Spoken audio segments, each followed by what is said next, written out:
Hello everyone, कैसे हैं आप? आपका आपके YouTube channel Digvijay commerce classes पर एक बार फिर से स्वागत है। हम आपके लिए अपने इस YouTube channel Digvijay commerce classes पर बीकॉम के सिलेबस के compulsory subject business regulatory framework की पूरी एक सीरीज लेके आ रहे हैं, जिसमें आपको एक तरफ से हर एक कॉन्सेप्ट क्लियरली एक्सप्लेन किया जाएगा। प्यारे दोस्तों, आप हमसे जुड़कर अपने कॉमर्स की पढ़ाई अपनी शर्तों पर पूरी कर सकते हैं। जैसी पढ़ाई आप चाहते हैं यहाँ बिल्कुल वैसी ही पढ़ाई आपको मिलेगी। हम आपकी ज़रूरत समझते हैं, हमें पता है आपको कैसी क्लासेस पसंद आती हैं, आप किस तरीके से पढ़ाई करना चाहते हैं ये हम जानते हैं। हम आपके हर एक ज़रूरतों को ध्यान में रखकर ही ये क्लासेस तैयार करते हैं। तो प्यारे दोस्तों, अगर अपनी पढ़ाई अपनी शर्तों पर पूरी करना चाहते हैं, वो क्लासरूम पढ़ाई या ऑफलाइन पढ़ाई से बेहतर पढ़ाई अपने घर बैठे अपने मोबाइल फ़ोन पर पाना चाहते हैं, तो आइए दिग्विजय कॉमर्स क्लासेस को सब्सक्राइब करिए। हम बीकॉम और एमकॉम के हर एक सब्जेक्ट की स्पेशल कोचिंग क्लासेस लेकर आते हैं। तो अगर आप हमसे नए जुड़ रहे हैं तो सबसे पहले हमारे इस YouTube channel Digvijay commerce classes को सब्सक्राइब करिए, शेयर करिए, बेल आइकन दबाइए ताकि आपको हमारे लेटेस्ट वीडियोस के अपडेट मिल सके। प्यारे दोस्तों, अगर आप अपनी पढ़ाई एक प्रॉपर वे में पूरी करना चाहते हैं, एग्ज़ाम प्रिपरेशन सबसे बेहतर तरीके से करना चाहते हैं और यूनिवर्सिटी में टॉप करना सुनिश्चित करना चाहते हैं, तो आप हमसे पेड क्लास ले सकते हैं। पेड क्लास पाने के लिए आप हमारे व्हाट्सएप नंबर पर व्हाट्सएप करिए, मैसेज करिए, आपको पेड क्लास की पूरी जानकारी दे दी जाएगी, जिसमें आप बहुत थोड़े से शुल्क का भुगतान करके हमसे एक रेगुलर क्लास पाते हैं। PDF मिलेगा, डाउट सेशन रखा जाएगा, क्वेश्चन पेपर सॉल्व कराए जाएंगे। तो ये सब कुछ पाने के लिए आप हमसे पेड क्लास ले सकते हैं। प्यारे दोस्तों, हम आज आपके लिए निक्षेप तथा गिरवी अनुबंध की क्लासेस लेके आ रहे हैं। पहली चीज़ तो ये कि हम आपके लिए बिजनेस रेगुलेटरी फ्रेमवर्क, प्यारे दोस्तों, हम आपके लिए बिजनेस रेगुलेटरी फ्रेमवर्क के हर एक टॉपिक, हर एक क्लासेस जो आपके लिए सबसे इम्पोर्टेंट से इम्पोर्टेंट होंगी, वो सारी क्लासेस इस YouTube चैनल पर क्लियर करने जा रहे हैं।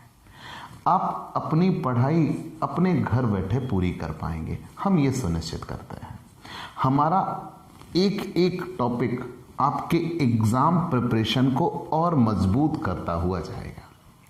सबसे पहली चीज़ BRF के बारे में ये जान लीजिए कि ये हर एक यूनिवर्सिटी के बीकॉम एग्ज़ाम में आपको मिल जाएगी। दूसरी चीज़ ये है कि BRF आगे जितने भी आप कॉम्पिटिटिव एग्ज़ाम देने जाइएगा, वहाँ आपको BRF से क्वेश्चन ज़रूर मिलेंगे।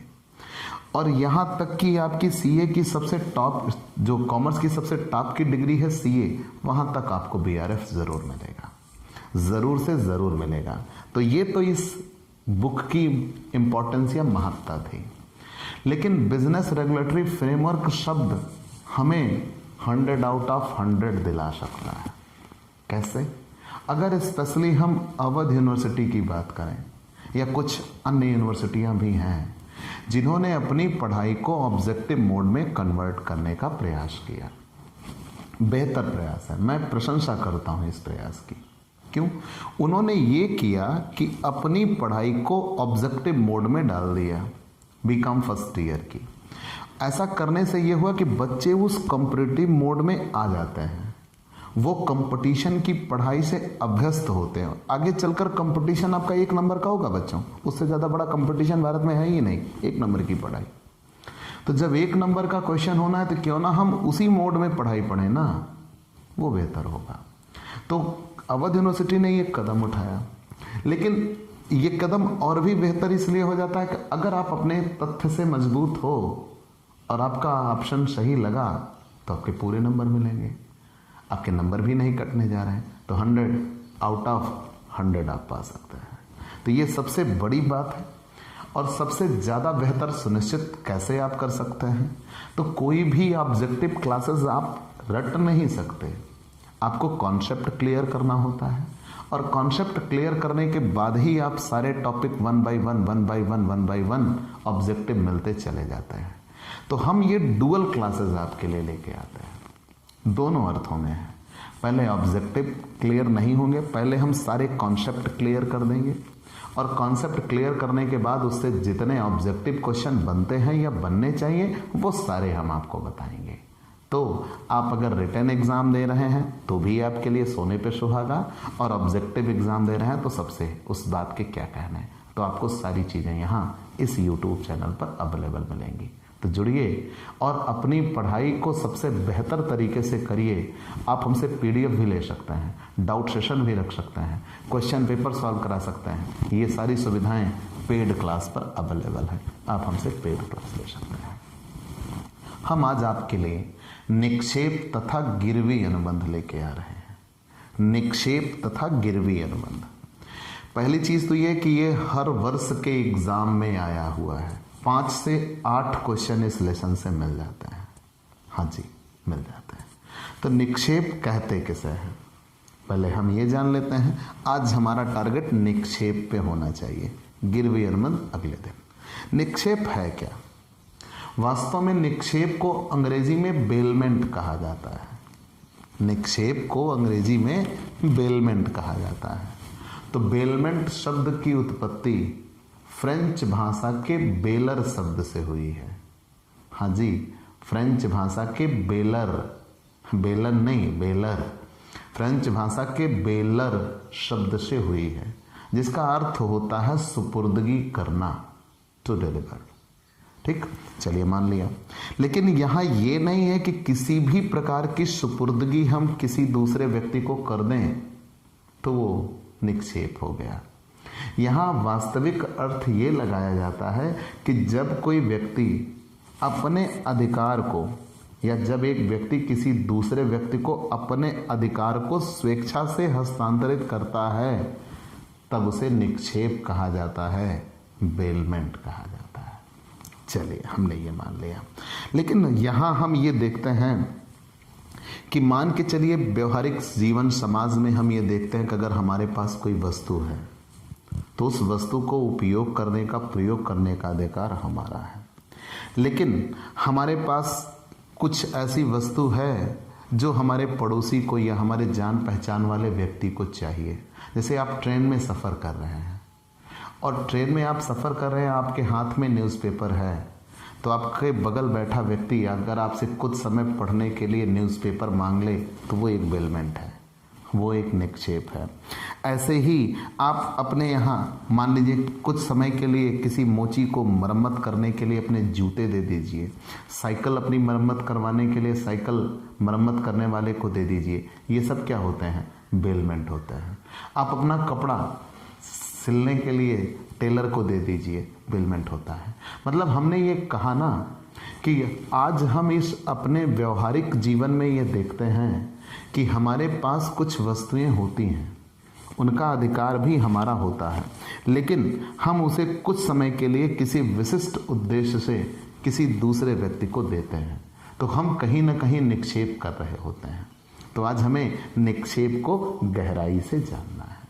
तो मैंने ये कहा निक्षेप, निक्षेप शब्द का अंग्रेजी शब्द है बेलमेंट। तो बेलमेंट शब्द की उत्पत्ति फ्रेंच भाषा के बेलर शब्द से हुई है, पेपर में आ चुका है, जरूर याद रखिएगा। फ्रेंच भाषा के बेलर शब्द से हुई है, जिसका शाब्दिक अर्थ होता है सुपुर्दगी करना, टू डिलीवर। चलिए मान लिया।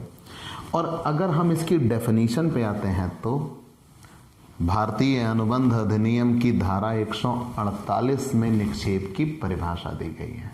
लिख के रख लो, ये क्वेश्चन आएगा। तो भारतीय अनुबंध अधिनियम की धारा 148 में निक्षेप की परिभाषा दी गई है। चलिए मान लिया। तो भारतीय अनुबंध अधिनियम की धारा 148 में निक्षेप की परिभाषा दी गई है। कैसी परिभाषा है?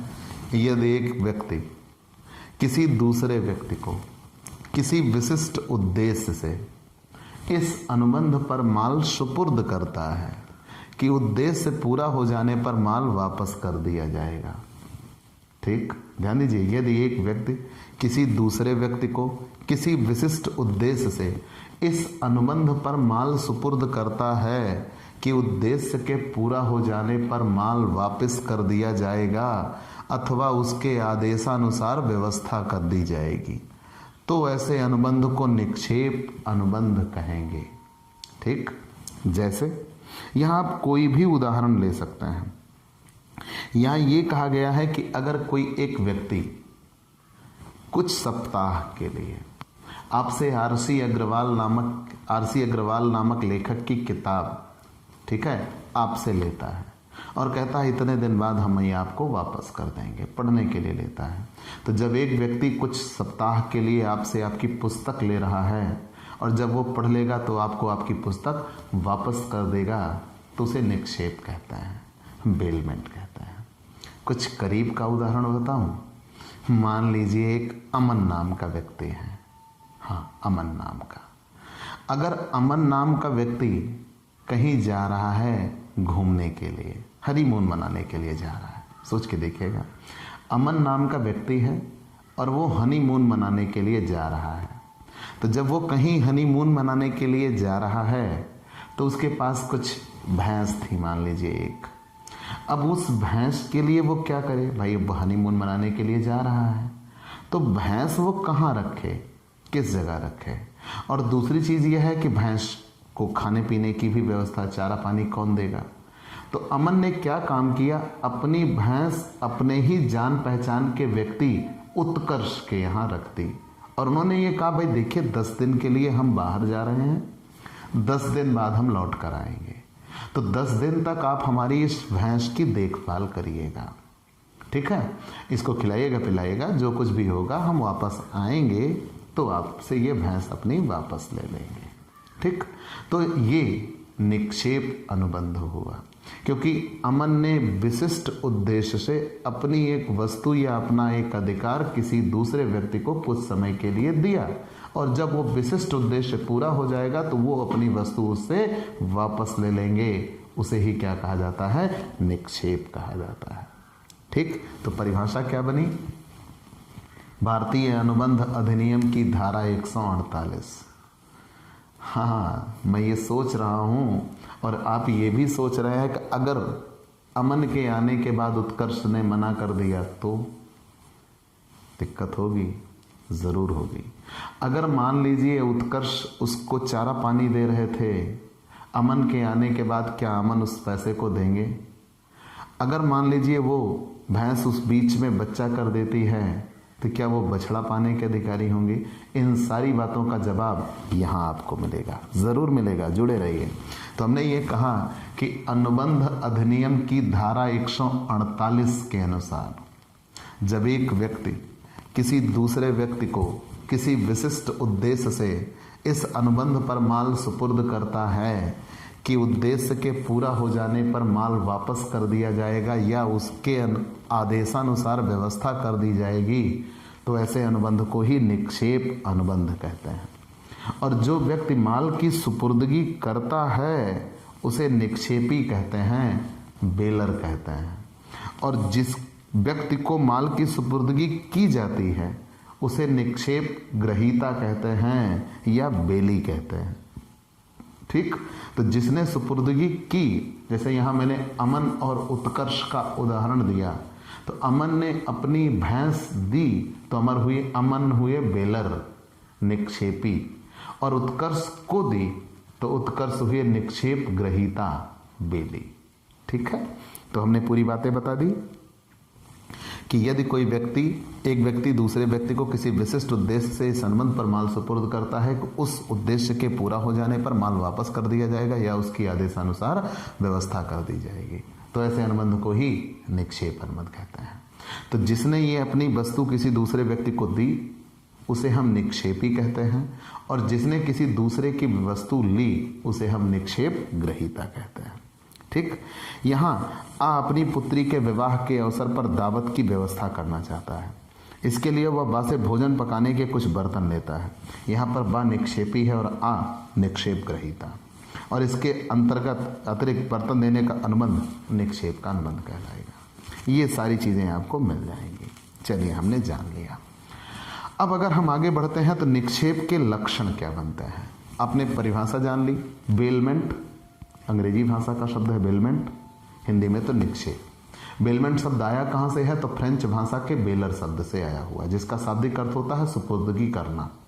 फिर हमने परिभाषा जान लिया, भारतीय अनुबंध अधिनियम की धारा 148 में निक्षेप की परिभाषा दी गई है। परिभाषा क्लियर हो गई। इसके दो पक्षकार होते हैं, एक निक्षेपी और दूसरा निक्षेप ग्रहीता। हमने ये भी जान लिया। अब हम आते हैं निक्षेप अनुबंध के लक्षण अथवा तत्व। तो निक्षेप अनुबंध के लक्षण होते क्या क्या हैं। पहला तो माल के अधिकार का हस्तांतरण। वास्तव में हमारे अधिकार में कोई वस्तु थी और हमने अपने अधिकार की वस्तु किसी दूसरे व्यक्ति को दिया। तो जब हम अपने अधिकार को किसी दूसरे व्यक्ति को देते हैं तो उसका अधिकार हस्तांतरण होता है, तब उसे ही निक्षेप कहा जाता है। यहाँ देखिए, निक्षेप में एक पक्षकार से दूसरे पक्षकार को माल के अधिकार का हस्तांतरण अवश्य होना चाहिए। यह हस्तांतरण वास्तविक और रचनात्मक सुपुर्दगी द्वारा हो सकता है। अब आप इसके लिए वास्तविक सुपुर्दगी और रचनात्मक सुपुर्दगी भी जानेंगे। अर्थात वास्तविक हस्तांतरण करना वास्तविक सुपुर्दगी कहलाता है। इसके विपरीत यदि किसी पक्षकार के पास पहले से ही दूसरे पक्षकार का माल हो, अर्थात माल वास्तविक रूप से हस्तांतरित ना किया गया हो, तो यह रचनात्मक सुपुर्दगी कहलाएगी। मतलब पहले से ही आपके पास माल है और उस माल को आप के लिए उसकी व्यवस्था कर दी जाती है, तो उसे रचनात्मक सुपुर्दगी कहा जाता है। तो यहाँ जानिए, जैसे बा को अपना सूट मरम्मत होने के लिए देता है, ये वास्तविक सुपुर्दगी है। इसके विपरीत खा से उसकी मेज खरीद कर कहता है कि आप इसे 1 सप्ताह तक और अपने पास रखें, मैं बाद में इसे ले जाऊंगा, तो ये माल की रचनात्मक या कृत्रिम सुपुर्दगी है। खरीद लिया तो खरीदने के बाद अधिकार आपका हो गया, लेकिन अब वो कहे कि भाई इसे अपने पास रखिए, हम इतने समय बाद आपसे ले जाएंगे, तो वो रचनात्मक सुपुर्दगी कहलाती है। तो यहाँ क्या होता है, चाहे वास्तविक सुपुर्दगी हो चाहे रचनात्मक सुपुर्दगी हो, लेकिन निक्षेप में माल के स्वामित्व का हस्तांतरण होना चाहिए, तभी निक्षेप होगा, नहीं तो निक्षेप नहीं होगा। उद्देश्य अस्थाई होना चाहिए कि अस्थाई होना चाहिए, तो यहाँ उद्देश्य अस्थाई होना चाहिए। अस्थाई और विशिष्ट उद्देश्य हो। अब अगर आप परमानेंट वही काम होना है आपके साथ, तो फिर आप अपना सामान उनको बेच दीजिए क्यों। यहाँ अस्थायी उद्देश्य होता है, इसमें माल के अधिकार का हस्तांतरण किसी अस्थायी विशिष्ट उद्देश्य के लिए होता है, ठीक है। और विक्रय अनुबंध जब होता है तो अस्थायी होता है। यहाँ क्या होगा, निक्षेप में अस्थायी होता है थोड़े समय के लिए, और थोड़े समय बाद जब वो उद्देश्य पूरा हो जाता है तो आपको वो वस्तु वापस मिल जाती है। तीसरी बात, इसमें 2 पक्षकार होंगे। जो अपने माल की सुपुर्दगी देगा उसे निक्षेपी कहते हैं, और जिसको माल की सुपुर्दगी मिलेगी उसे निक्षेप ग्रहीता कहते हैं। और इन दोनों के बीच जो अनुबंध बनता है उस अनुबंध को ही निक्षेप कहा जाता है। यहाँ माल को वापस पाने या आदेशानुसार उसकी व्यवस्था करने की बात कही जाती है। तो यहाँ जब कोई व्यक्ति एक विशिष्ट उद्देश्य से, मान लीजिए मैं अपनी पुस्तक थोड़े समय के लिए पढ़ने को आपको दूं, मैंने अपनी पुस्तक थोड़े समय पढ़ने के लिए आपको दे दिया, तो जब मैंने अपनी पुस्तक थोड़े समय पढ़ने के लिए आपको दे दिया, पूरी बात समझिएगा, मैं अपनी पुस्तक थोड़े समय पढ़ने के लिए आपको दूंगा, तो जब मैं अपनी पुस्तक थोड़े समय पढ़ने के लिए आपको दूंगा, तो जब आप पढ़ लेंगे तो वो पुस्तक हमें वापस कर देंगे, तब उसे निक्षेप कहते हैं। या अगर मैं अवेलेबल नहीं हूँ और मैं आपको कह के जाऊँ कि अगर मैं ना मिलूँ तो फला व्यक्ति को ये दे दीजिएगा, तो वो आदेशानुसार उस पुस्तक की व्यवस्था करना होगा, ठीक। और माल की सुपुर्दगी होनी चाहिए। निक्षेप सदैव माल की सुपुर्दगी का ही होता है। माल की सुपुर्दगी से अभिप्राय कब्जा में परिवर्तन से है। अगर कोई वस्तु किसी एक व्यक्ति विशेष के कब्जे में थी और उसके कब्जे से किसी दूसरे व्यक्ति के कब्जे में पहुंची, तब ये कहा जाएगा कि माल की सुपुर्दगी हुई, और माल की सुपुर्दगी होने पर ही निक्षेप होगा, नहीं तो निक्षेप नहीं होगा। इसमें स्वामित्व का हस्तांतरण नहीं होता, सिर्फ आप कुछ समय के लिए उस अपने अधिकार को हस्तांतरण करते हो, लेकिन आप स्वामित्व तो नहीं बदलता। स्वामी वही पहले वाला व्यक्ति ही स्वामी रहता है। ठीक। क्या माल के स्वरूप में परिवर्तन संभव है? बिल्कुल है। अब आप एक बात यह ध्यान दीजिएगा, अब हम उसी उदाहरण पे अपने पहुंचेंगे। हमने यहाँ ये कहा था कि जब एक व्यक्ति किसी विशिष्ट उद्देश्य से अपनी कोई वस्तु किसी दूसरे व्यक्ति को दे, और जब वो विशिष्ट उद्देश्य पूरा हो जाएगा तो उस वस्तु को वो व्यक्ति वापस कर दे, यही बात थी ना। तो क्या वो उसका रंग रूप भी बदल सकता है, या कहेंगे जैसा सामान हमने दिया था हमें बिल्कुल वैसा ही चाहिए? तो यहाँ दोनों परिस्थितियां बन सकती हैं। लेकिन अगर हम बात करते हैं क्या रूप परिवर्तन संभव है, बिल्कुल संभव है। अगर आप अपने टेलर को कोई कपड़ा देते हो तो वही कपड़ा आपको मिलता है, लेकिन जैसे स्वरूप में आपने दिया था वैसे स्वरूप में नहीं मिलता। वो उसकी कटाई सिलाई करके तब आपको देता है। आपने अपनी कोई कार वगैरह पेंट करने के लिए पेंटर को दिया तो उसकी रंगाई पुताई करके उसका स्वरूप बदलकर वो आपको दे देगा। तो यहाँ स्वरूप में परिवर्तन संभव है। चलिए, हमने ये बातें जान ली। ये निक्षेप का अनुबंध अस्पष्ट भी हो सकता है और निक्षेप का अनुबंध गर्भित भी हो सकता है। अस्पष्ट संबंध किसे कहते हैं, ये हमने बार बार आपको बताया है। जब दोनों पक्षकार अनुबंध की सभी बातों से भली भांति परिचित हों तब उसे अस्पष्ट अनुबंध कहते हैं, और जो अनुबंध आचरण द्वारा बन जाएं उन्हें गर्भित अनुबंध कहा जाता है। तो निक्षेप का अनुबंध अस्पष्ट अथवा गर्भित होता है, और निक्षेप सदैव चल संपत्ति का ही हो सकता है, अचल संपत्ति का निक्षेप नहीं हो सकता। ये विशेष रूप से याद रखिएगा। निक्षेप अस्थायी उद्देश्य से होता है, अस्थायी उद्देश्य के लिए निक्षेप नहीं होता, स्थायी उद्देश्य के लिए तो विक्रय होता है। निक्षेप अचल संपत्ति का नहीं हो सकता, केवल और केवल किसका हो सकता है, चल संपत्ति का ही निक्षेप हो सकता है। विद्यमान माल ही निक्षेप में आ सकता है। कोई ऐसा माल जो अभी तक बना ही नहीं है उसका निक्षेप नहीं हो सकता। केवल किसका निक्षेप हो सकता है, जो विद्यमान माल है उसी का निक्षेप हो सकता है। चलिए, ये चीजें हमने जान लिया। क्या बैंक में रुपया जमा करना निक्षेप है? एक ऑब्जेक्टिव क्वेश्चन। क्या बैंक में रुपया जमा करना निक्षेप है? बिल्कुल नहीं। पहली चीज तो जो नोट आप जमा करते हो वही नहीं मिलती। दूसरी बात, बैंक और व्यक्ति दोनों के बीच देनदार और लेनदार का संबंध होता है। तो जब दोनों के बीच देनदार और लेनदार का संबंध होता है, इसलिए वहां पे रुपया जमा करना कभी भी निक्षेप का अनुबंध नहीं होता। कारण यहां देखिएगा, किसी व्यक्ति द्वारा बैंक में चालू खाता, स्थायी जमा खाता या बचत खाता में रुपया जमा करना निक्षेप का अनुबंध नहीं है, क्योंकि जमा कराए गए रुपए को वैसे ही मूल रूप में लौटाए जाने का कोई वचन बैंक द्वारा नहीं दिया जाता। दूसरा, बैंक में जो भी रुपया जमा कराया जाता है वह सुरक्षा के लिए नहीं अपितु संबंधित खाते में जमा करने के लिए दिया जाता है। और तीसरा, बैंक और जमाकर्ता के मध्य निक्षेपी और निक्षेप ग्रहीता का संबंध नहीं होता, बल्कि देनदार और लेनदार का संबंध होता है। चलिए, हमने ये जान लिया। लेकिन निक्षेप विक्रय अथवा लाइसेंस से भिन्न होता है।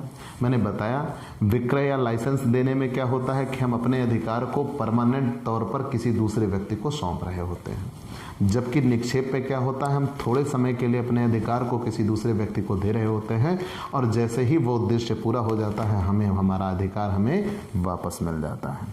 ठीक। जब वस्तुएं किराया क्रय पद्धति से बेची जाती हैं, जब तक क्रेता अंतिम किस्त का भुगतान नहीं कर देता तब तक केवल निक्षेप ग्रहीता की स्थिति में होता है। हायर परचेज, अगर हायर परचेज सिस्टम पर कोई वस्तु बेची जाती है तो जब तक अंतिम किस्त का भुगतान नहीं किया जाता तब तक मालिकाना हक विक्रेता के पास ही बना रहता है। तो जिसने सामान खरीदा है वास्तव में उसका क्या होता है, वो निक्षेप ग्रहीता होता है। माल का विक्रेता जब माल बेच देता है किंतु क्रेता उस माल को उसी के पास छोड़ देता है तो वो विक्रेता निक्षेप ग्रहीता की स्थिति में आ जाता है। जब व्यवसायी डाकघर से बीपीपी से माल भेजता है तो डाकघर भी निक्षेप ग्रहीता की स्थिति में आ जाता है। मान लीजिए डाकघर से बीपीपी के जरिए माल भेजा गया तो डाकघर भी निक्षेप ग्रहीता की स्थिति में आ जाता है। चलिए, जब सामान परिवहन के लिए रेलवे या परिवहन कंपनी को सौंपा जाता है तो रेलवे व परिवहन कंपनी भी निक्षेप ग्रहीता की स्थिति में होती हैं। मतलब आप अपना सामान किसी कंपनी या ट्रांसपोर्ट कंपनी को देते हो एक स्थान से दूसरे स्थान तक भेजने के लिए, तो उस समय वो कंपनी भी किसकी स्थिति में आ जाती है? निक्षेप ग्रहीता की स्थिति में आ जाती है। लेकिन मेन फैक्ट यहाँ पे क्या बनते हैं? निक्षेप के लिए अनुबंध, भारतीय अनुबंध अधिनियम की धारा 148। ठीक, निक्षेप में दो पक्षकार, निक्षेपी और निक्षेप ग्रहीता। निक्षेप अस्थायी उद्देश्य से होना चाहिए, माल की सुपुर्दगी द्वारा ही हो सकता है, विद्यमान माल की ही सुपुर्दगी हो सकती है, भावी व अनिश्चित माल की सुपुर्दगी नहीं हो सकती। निक्षेप केवल चल संपत्ति का होता है, अचल संपत्ति का निक्षेप नहीं हो सकता। निक्षेप अस्पष्ट और गर्भित हो सकता है। निक्षेप अनुबंध विद्यमान माल ही निक्षेप में आता है, और दूसरी बात विक्रय और लाइसेंस से ये पूरी तरह से भिन्न है। माल के स्वरूप में परिवर्तन संभव है, स्वामित्व का हस्तांतरण नहीं होता, सिर्फ आप अपने अधिकार का हस्तांतरण करते हैं। चलिए, हमने जान लिया। हम आते हैं निक्षेप के प्रकार। हाउ मेनी टाइप्स ऑफ बिलमेट? निक्षेप के प्रकार। तो निक्षेप के प्रकार में पहला रक्षार्थ निक्षेप किसे कहते हैं? आप कहीं जा रहे हैं, आपके पास साइकिल है, आपने अपनी साइकिल किसी दुकानदार के सामने खड़ी कर दी, दुकान के सामने खड़ी कर दिया और शॉपकीपर से कहा भाई थोड़ी देर में आ रहे हैं, देखे रहिएगा। वो रक्षार्थ निक्षेप होता है कि आपने सुरक्षा के उद्देश्य से अपनी वस्तु किसी दूसरे व्यक्ति को दे दी। अब यहाँ बैंक भी सुरक्षा के लिए किसी के आभूषण आदि को रख लेता है, तो यह भी एक प्रकार का रक्षार्थ निक्षेप होता है। दूसरा, निःशुल्क प्रयोग के लिए निक्षेप। आपने अपनी साइकिल, अपनी किताबें, अपनी पेन वगैरह किसी दूसरे व्यक्ति को प्रयोग करने के लिए ज़रूर दी होंगी और उसके लिए उससे कोई मूल्य नहीं लिया, वो निःशुल्क प्रयोग के लिए निक्षेप होता है। कि जब आप अपनी वस्तु किसी दूसरे व्यक्ति को दे रहे होते हैं और उससे कोई मूल्य नहीं ले रहे होते हैं, तो उसे निःशुल्क प्रयोग के लिए निक्षेप कहा जाता है। वस्तु किराए पर देना, आजकल ये प्रचलन में बहुत ज़्यादा आ चुका है। जैसे गहनों का, यहाँ पे ध्यान दीजिए, जैसे साइकिल, मोटर, फर्नीचर आदि किराए पर लेना। अगर हम किसी दूसरे व्यक्ति की वस्तु किराए पर लेते हैं, कुछ समय के लिए हम उससे उसकी वस्तु का प्रयोग करते हैं और उसके बदले में उसको किराया देते हैं। टेंट पे लिए जाने वाले सामान इसके सबसे परफेक्ट उदाहरण हैं। वो मालिक उसका प्रयोग करने का अधिकार रखता है, लेकिन उसके टेंट के सामान को कुछ समय के लिए आपने ले लिया। तो जब कुछ समय के लिए आपने ले लिया, तब आप उसके टेंट के सामान का प्रयोग करेंगे और जैसे ही आपका उद्देश्य पूरा हो जाएगा, आप उसके सामान को वापस कर देते हैं। तो उसके बदले में आप उसको किराया देते हैं। तो ये किराए के लिए निक्षेप होता है। ध्यान दीजिएगा, मैंने क्या क्या बताया। सबसे पहले रक्षार्थ निक्षेप, मतलब सुरक्षा की दृष्टि से आप अपने किसी वस्तु को किसी मित्र या व्यक्ति को देंगे, तब उसे रक्षार्थ निक्षेप कहा गया। दूसरे नंबर पे मैंने बताया निःशुल्क प्रयोग के लिए निक्षेप। आप अपनी कोई वस्तु किसी दूसरे व्यक्ति को कुछ समय प्रयोग के लिए देंगे और उसके बदले में उससे कोई शुल्क नहीं लेंगे, और अगर आपने उसके बदले में उससे कोई शुल्क ले लिया तो वो किराए पर हो गया, जैसा टेंट आदि पे होता है। बंधक या गिरवी, ऋण लेते समय प्रतिभूत के रूप में कोई वस्तु, मान लीजिए आप हमसे कोई ऋण मांग रहे हैं, तो हमने कहा ठीक है भाई हम आपको ऋण दे देंगे, लेकिन आप जमानत के तौर पर हमारे पास कुछ रखिए। तो जब जमानत के तौर पर आप हमारे पास कुछ रखते हो, तो मैं उसका निक्षेप ग्रहीता बन जाता हूँ और आप मेरा पैसा प्रयोग करेंगे और एक निश्चित समय बाद आप मेरा पैसा मुझे वापस कर देंगे और मैं आपकी वस्तु भी आपको वापस कर दूंगा। तब उसे क्या कहा जाता है? बंधक या गिरवी। एक स्थान से दूसरे स्थान पर लाने ले जाने के लिए।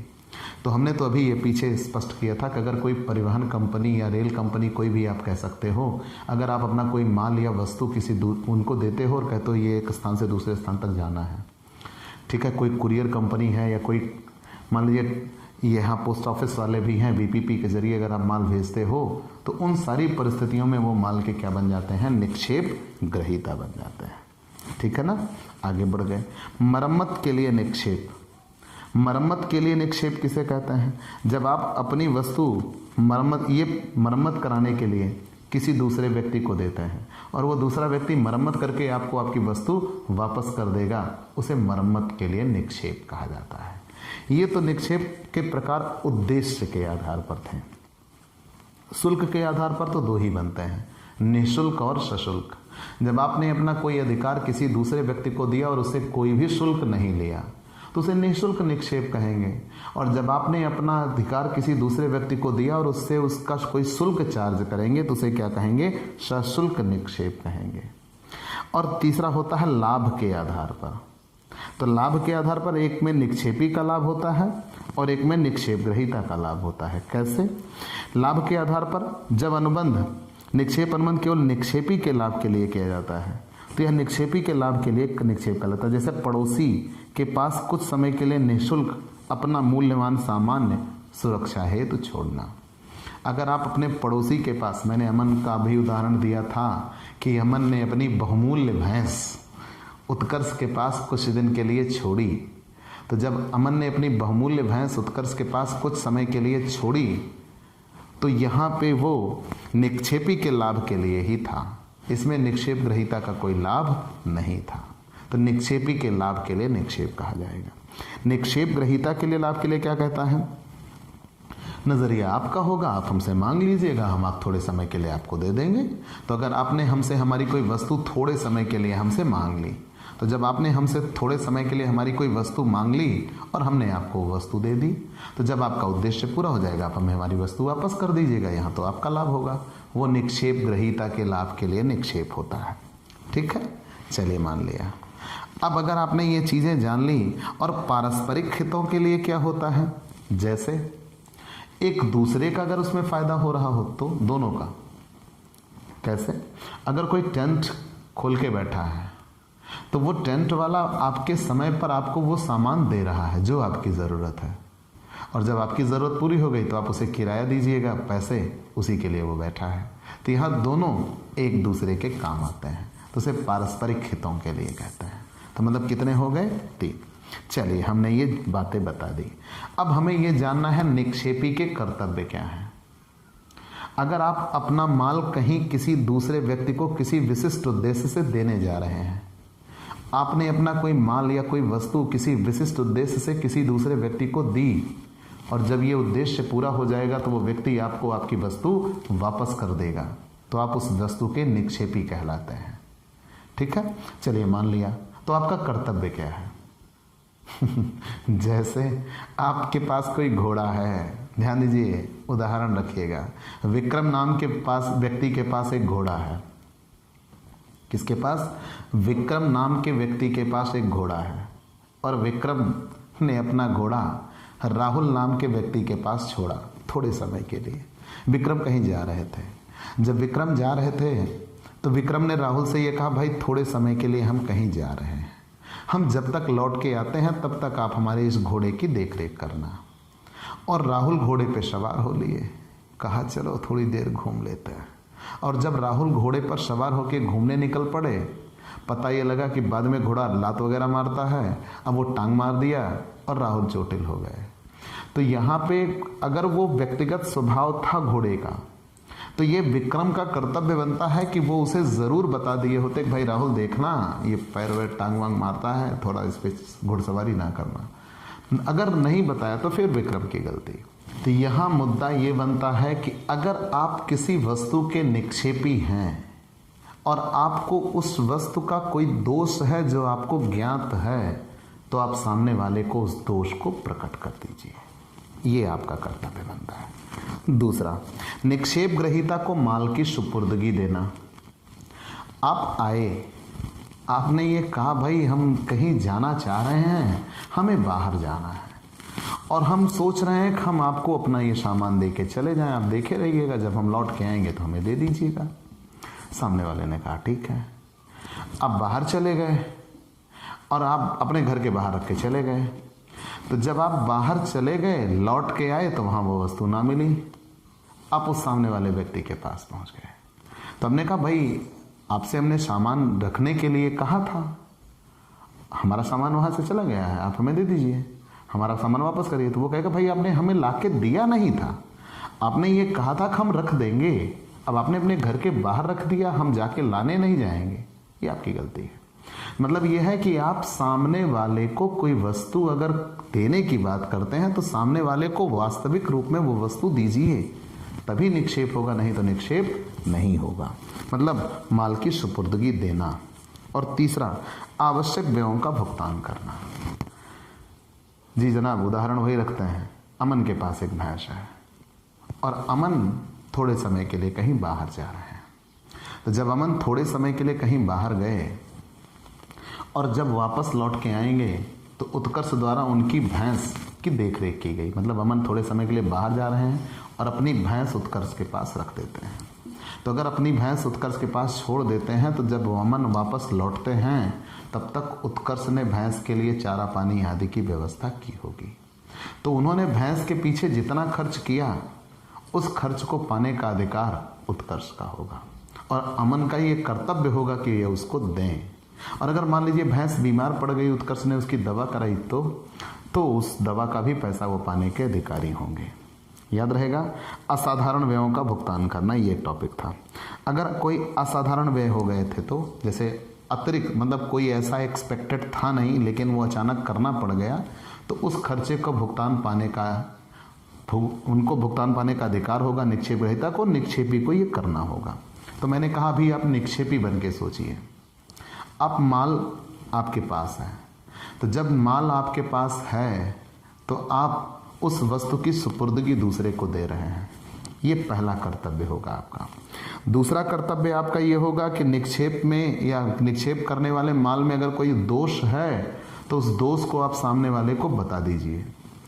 तीसरा कर्तव्य ये होगा कि अगर उसके संबंध में सामने वाले ने कोई खर्च किया, मान लीजिए वस्तु आपकी है, जब वस्तु आपकी है, आपकी उस वस्तु पर सामने वाला कोई खर्च कर रहा है, तो सामने वाला उस पर कोई खर्च कर रहा है तो आप उसके खर्चे का भुगतान करिए।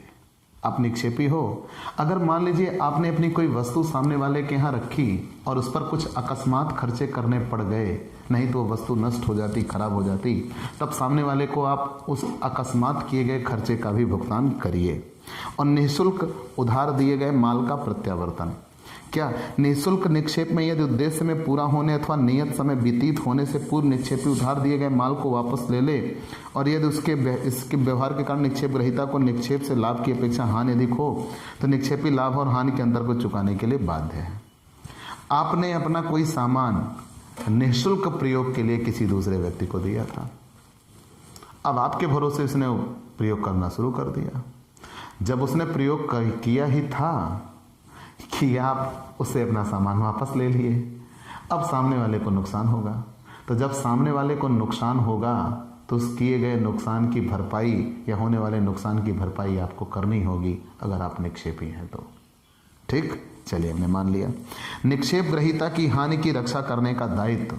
आप निक्षेप ग्रहीता को ये वचन दीजिए कि आपने वो वस्तु दी है, उससे निक्षेप ग्रहीता को अगर कोई हानि पहुंचती है तो उस हानि से आप उसको बचाएंगे या उस हानि को चुकाने का दायित्व आपका होगा। और जब आप लौट के आइएगा तो उद्देश्य के पूरा हो जाने पर आप अपनी वस्तु को वापस लेने का अधिकार रखते हैं। ठीक है ना। तो यहाँ ये ध्यान दीजिएगा, ये कर्तव्य में आता है कि आपको अपनी वस्तु वापस ले लेना चाहिए।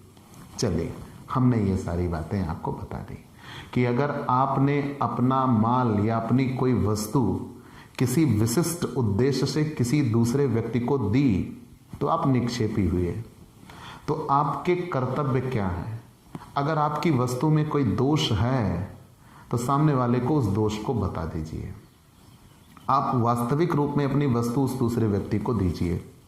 अगर आपकी वस्तु के रखरखाव पर कोई खर्च करना पड़ता है और सामने वाला उस पर कोई खर्च करता है तो आप उसके खर्चे का भुगतान करिए। अगर आपके वस्तु पर कोई असाधारण व्यय हुआ है, उस असाधारण व्यय को उसने खर्च किया है तो आप उसका भी भुगतान करिए। आप निक्षेप ग्रहीता को किसी भी प्रकार से हानि की रक्षा करने का बताइए, उसका दायित्व आपका होगा। और निःशुल्क उधार दिए गए माल का प्रत्यावर्तन। अगर आपने कोई माल निःशुल्क दिया था लेकिन बीच में आप सामान उससे वापस ले लेते हो और उसको हानि उठानी पड़ जाती है तो फिर आप उस हानि की भरपाई करने के लिए जिम्मेदार होंगे। और माल जब आप वापस लौटाइए, आपका उद्देश्य पूरा हो जाए तो आप अपना माल वापस ले लीजिए। चलिए, निक्षेप ग्रहीता के कर्तव्य क्या होंगे। अभी तक तो हम माल रख रहे थे, जिसने हमारा सामान रख लिया उसका कर्तव्य क्या होगा। पहला, उसका कर्तव्य होगा कि वो हमारे सामान की उचित देखभाल करे। अगर वो हमारे सामान की उचित देखभाल नहीं करता, उसकी कमी की वजह से उसमें टूट फूट हो जाती है, तो फिर वो जिम्मेदार होगा। हमने अपना सामान उसके पास रखा तो वो हमारे सामान की उचित देखभाल करे। दूसरी बात, यहां ध्यान दीजिएगा, मान लीजिए निक्षेप की शर्तों के विरुद्ध कोई कार्य ना करे। जैसी निक्षेप की शर्तें हैं वैसा ही कार्य करे, उसके विरुद्ध वो कोई कार्य ना करे। तीसरा, माल का अनाधिकृत उपयोग ना करे, गलत तरीके से उस माल का कोई उपयोग ना करे। चौथा, निक्षेपी के माल को निजी माल में ना मिलाए। निक्षेपी के माल को निजी माल में ना मिलाएं और निक्षेपी की बिना सहमत से अलग किए जाने वाले माल को अलग ही रखें। और सबसे बड़ी बात, जब वो लौट के आए तो माल को वापस कर दे, और अगर माल में कोई वृद्धि हुई है तो वृद्धि के साथ वापस कर दे। तो ये सारी बातें आपको विशेष ध्यान रखना होगा। और अगर उसके संबंध में कुछ खर्च हो रहा है और वो खर्च करना आवश्यक है तो आप खर्च करिए, और इस विश्वास के साथ खर्च करिए कि जब निक्षेपी लौट के आएगा तो वो आपको खर्च वापस मिल जाएगा। तो प्यारे दोस्तों, आपको ये क्लास कैसी लगी हमें ज़रूर बताइएगा। आपके लाइक और कमेंट का इंतज़ार रहेगा। आप हमसे पेड क्लास भी ले सकते हैं। पेड क्लास पाने के लिए आप हमारे व्हाट्सएप नंबर पर व्हाट्सएप करिए, मैसेज करिए, आपको पेड क्लास की पूरी जानकारी दे दी जाएगी, जिसमें आप बहुत थोड़े से शुल्क का भुगतान करके हमसे एक रेगुलर क्लास पाते हैं। PDF मिलेगा, डाउट सेशन रखा जाएगा, क्वेश्चन पेपर सॉल्व कराए जाएंगे। तो ये सब कुछ पाने के लिए आप हमसे पेड क्लास ले सकते हैं। और स्पेशली अगर आप हमसे नए जुड़े हैं तो सबसे पहले हमारे इस YouTube channel Digvijay commerce classes को सब्सक्राइब करिए, शेयर करिए, बेल आइकन दबाइए, ताकि आपको हमारे लेटेस्ट वीडियोज़ के अपडेट मिल सके। तो आज की क्लास में इतना ही। चलते हैं दोस्तों, बाय बाय दोस्तों।